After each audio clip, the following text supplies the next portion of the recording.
Bonjour à tous et bienvenue. Délivrez-nous s'installe aujourd'hui à la FNAC en compagnie de Roger Bouchot qui publie chez l'Harmattan son premier roman, L'homme du Sahel. Les aventures d'un jeune noble toulousain, Anselme d'Isalguier, parti au tout début du XVe siècle à la découverte de l'Afrique. Roger Bouchot, bonjour. Merci beaucoup de nous avoir rejoints à la FNAC pour évoquer L'homme du Sahel, publié chez l'Harmattan. Alors cet homme, votre héros, c'est Anselme d'Isalguier, un jeune noble toulousain qui a réellement existé. Alors racontez-nous un petit peu ce qu'on sait de lui exactement. Bien, en réalité, pas grand-chose. Bon, on sait qu'il est parti à une date bien précise, le 1er mai 1402, sur un bateau dont on ignore le nom, en réalité. Donc, j'ai commencé à broder à partir de ce moment-là. Donc, sur ce navire, en partance pour les Canaries, pour la conquête des Canaries, enfin pas la conquête, mais disons l'exploration. Voilà, donc au nom du roi d'Espagne. Et cette expédition était commandée par le baron Jean de Bettencourt, donc un noble de la région de Rouen. Cette histoire-là, je l'ai trouvée sur un livre que j'avais eu quand j'étais adolescent. Et je me dis, c'est quand même bizarre, c'est quand même curieux que ce personnage-là ne soit pas passé à la postérité et qu'on considère que le premier Français à avoir mis les pieds dans Tombouctou est René Caillé. Alors, c'est loin d'être le cas puisque lui a mis réellement les pieds dans Tombouctou bien avant. Alors en ce temps-là, le royaume de France vit des temps très troublés. On est loin de l'unification du royaume. Racontez-nous un peu dans quel contexte il quitte la France. Dans quel contexte? C'est donc la guerre de 100 ans. Donc les Anglais occupent une partie de la France. Les Bourguignons, donc c'est juste avant Jeanne d'Arc. Donc vous voyez, donc pour vous situer. Sous Charles VI alors. Sous Charles VI, oui, donc qui a eu pas mal de problèmes de santé. Donc Isabeau de Bavière essayait de mener la France d'une façon pas toujours très heureuse. Bon, mais enfin, c'était vraiment une époque apocalyptique. Vous écrivez « Quelques aristocrates se sentaient investis d'on ne sait quelle mission, inspirés par la passion de savoir et le désir puissant de marquer leur passage pour les siècles à venir ». Alors le cas d'Anselme n'est pas un cas isolé dans l'aristocratie? Non.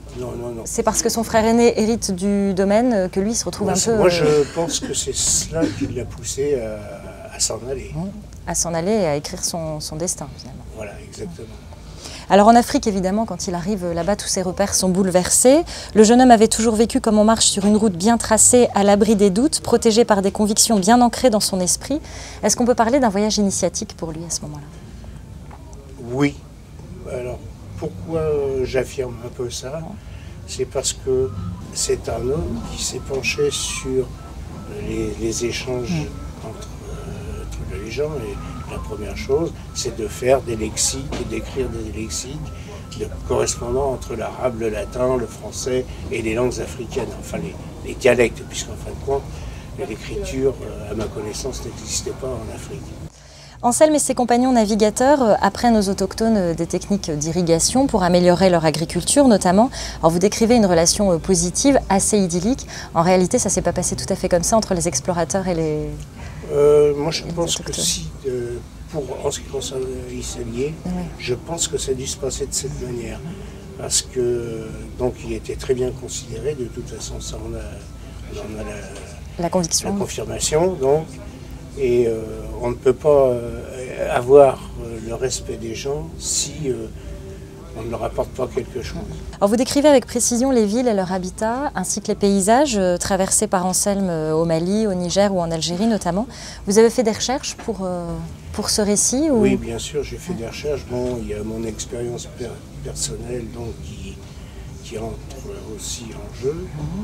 Parce que bon, je connais quand même pas mal de régions d'Afrique. Vous avez beaucoup voyagé, vous connaissez ces régions? De par mon métier dans les travaux publics, donc j'ai quand même connu pas mal de pays d'Afrique, du Moyen-Orient, l'Égypte. Bon, c'est un moyen aussi de pouvoir exprimer quelque chose, de faire partager ce que l'on a connu, que d'écrire dans un roman. Oui, et puis ces paysages, donc vous connaissez, puis c'est quelque chose d'assez immuable par rapport à cette époque-là. Bien sûr, même encore, je suis sûr que dans certaines régions, le paysage n'a pas bougé. Oui, comparable au XVe siècle. Anselme, qui est chrétien, se rapproche durant son voyage d'autres croyants, juifs ou musulmans. Vous écrivez « Qu'importe le lieu de prière, qu'importe le livre sacré, la volonté de Dieu est dans le bien que l'on fait autour de soi, et nul ne peut agir contre autrui en prétendant exécuter un ordre divin. » On a l'impression dans ce livre que vous avez voulu faire un éloge de la spiritualité, quelle que soit la foi qu'on embrasse. Absolument, oui. Et surtout ne pas tomber dans le piège des discours fondamentalistes, quels qu'ils soient. Fondamentalistes, quels qu'ils soient. Donc on a connu ça, nous, au XVIe siècle, avec les guerres de religion, la Saint-Barthélemy et compagnie. Et donc, actuellement, on assiste à des intégrismes musulmans. Alors vous rappelez justement l'origine du djihad, dont le sens a souvent été dévoyé. Expliquez-nous. Oui, absolument. Alors ça, c'est dans le Coran. Et le Coran, moi, je l'ai acheté donc en Égypte. Donc c'est une édition, si je me souviens bien, qui a été imprimée, je crois que c'est au Liban. Par contre, vous avez la traduction en français en face à au récit original. Original, donc en arabe. Bon, c'est une traduction qui, à mon avis, est assez proche de la vérité. Le djihad, c'est pas du tout la guerre à l'origine. Le djihad, c'est le combat intérieur que l'on se livre face au mal. Il est question de respect des hommes dans ce livre, mais de respect de la nature aussi. Vous citez à un moment une très jolie phrase « Prends à la nature ce dont tu as besoin, mais pas plus, et demande-lui pardon à chaque fois, elle sera généreuse avec toi. » D'où vient ce précepte? Alors ça vient d'Afrique aussi. Bon, il y a pas mal de peuples entre guillemets primitifs. Moi, je n'aime pas ce terme parce qu'en fin de compte, c'est une autre manière de vivre. Absolument. Donc, les gens qui sont proches de la nature, donc on conserve cette philosophie-là, parce qu'ils savent que pour eux, c'est vital. Oui, absolument. Ce qu'on a peut-être un peu perdu, nous, effectivement, dans nos sociétés. Et oui, à une certaine époque, on a abusé... bien sûr, des ressources que l'on avait. Des ressources naturelles. Parce que ça nous paraissait plus vital, effectivement. Voilà. Anselme vit deux histoires d'amour dans ce livre, avec des Africaines. Il épouse une princesse malienne. Voilà, absolument, ça c'est réel. C'était quand même très audacieux pour un aristocrate de l'époque de choisir l'amour sans se soucier des différences culturelles. Bah oui, mais donc à l'époque, je ne sais pas ce qui lui est passé dans l'esprit, mais donc il l'a ramené, donc sa femme et ses enfants, parce qu'il avait, je crois qu'il a eu un fils. Voilà, il avait une petite Marthe au moment où vous écrivez. Je crois que si mes souvenirs sont exacts, il a un fils qui est né à son retour en France, et une fille qui était née déjà en Afrique. Voilà, une petite Marthe, absolument. Et qui a laissé d'ailleurs une trace, quand même, on connaît sa trace, on sait exactement ce qui est arrivé. Oui, une enfant du métissage alors, effectivement, à l'époque. Déjà au 15e. Siècle, c'est un précurseur. Oui, absolument. Dans ce livre, vous montrez bien que les hommes sont capables de se racheter et d'évoluer. Anselme prend des pillards bouzous pour compagnons de route. Après les avoir fait prisonniers, vous avez une vraie confiance dans l'être humain? Pas toujours.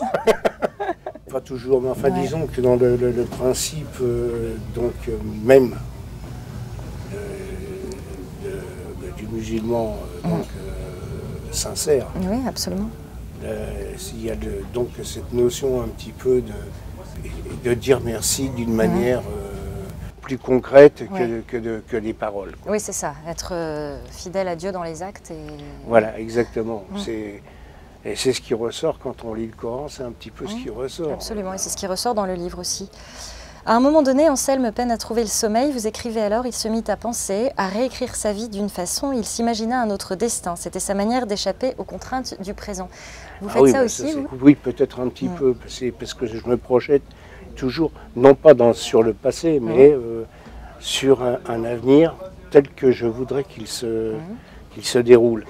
Donc j'écris un deuxième bouquin là actuellement qui n'a rien à voir avec le premier. C'est toujours un roman qui sera un roman historique, mais qui ne traite pas du tout de la même période, puisque bon, donc mon imagination donc travaille dans ce sens-là. Avant l'écriture, il y a un processus de mise en condition. Oui. Vous aimez raconter des histoires alors? Ah ben absolument, oui. Alors pourquoi avoir choisi de vous atteler à ce thème de l'exploration en particulier? C'est quelque chose qui vous a toujours intéressé? De par mon expérience personnelle, donc j'ai voulu que les gens aient un petit peu envie de voir ce qui se passe ailleurs. Alors pourquoi j'ai eu envie que les gens aient envie d'aller voir ce qui s'y passe dans ces pays-là? C'est parce que malheureusement... On a des clichés peut-être sur ces... On a des clichés, absolument.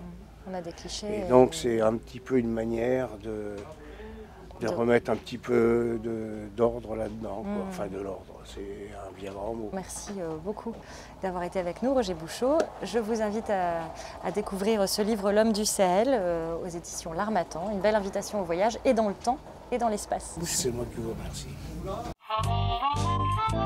À présent, parlons poésie et création artistique avec un ouvrage publié chez Corpus, Festin de lumière. On regarde tout de suite notre reportage.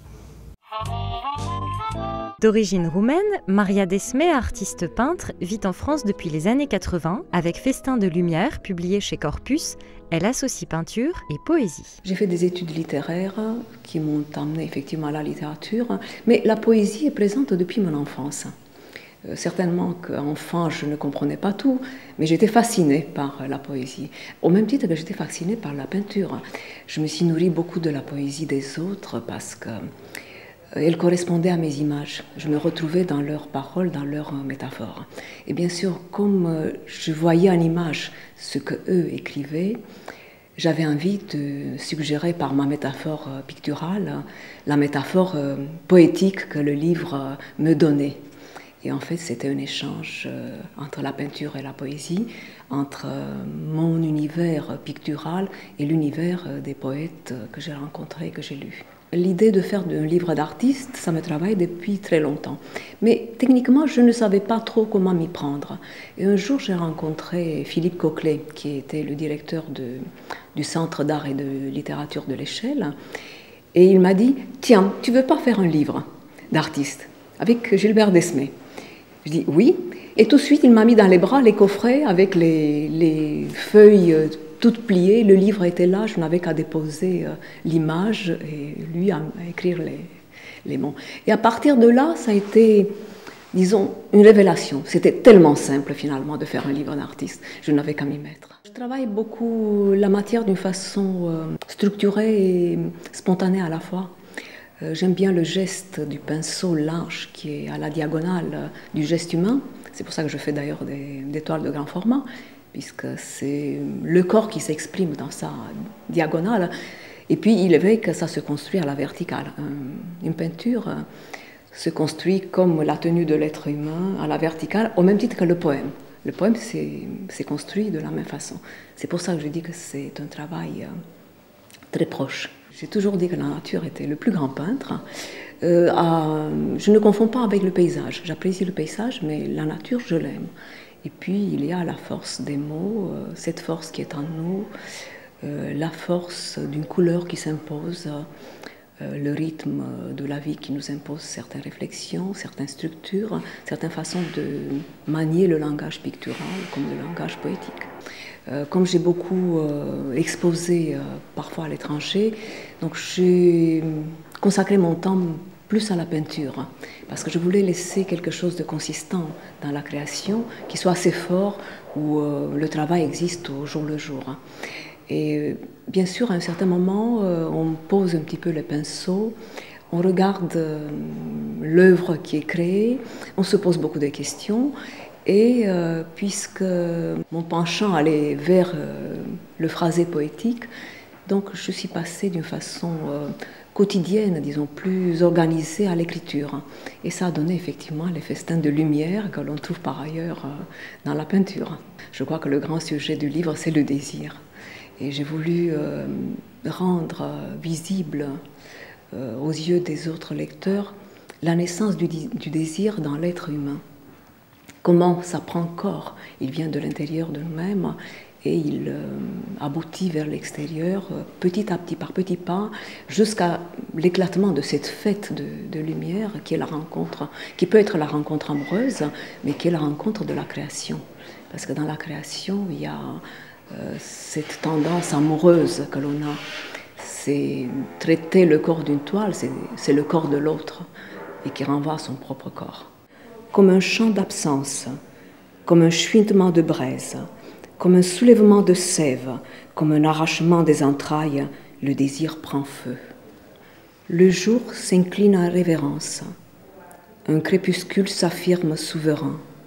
Il embrase le ciel d'un balai de couleurs, rouge en tornade bordée d'ambre, bleu ivre d'or. Dans l'ardeur des spectres qui se croisent, le désir empourpre l'horizon. Comme taillés dans le même tronc, nos corps soudés dans l'attente chavirent dans l'ombre d'un sommeil. Entre poésie, exposition et livres d'artistes, Maria Desmé a bien l'intention de continuer à mettre en symbiose les mots et les couleurs. Fin de cette émission, merci à la FNAC de nous avoir reçus aujourd'hui. On se retrouve très prochainement sur TV Amiens pour un nouveau Délivrez-nous.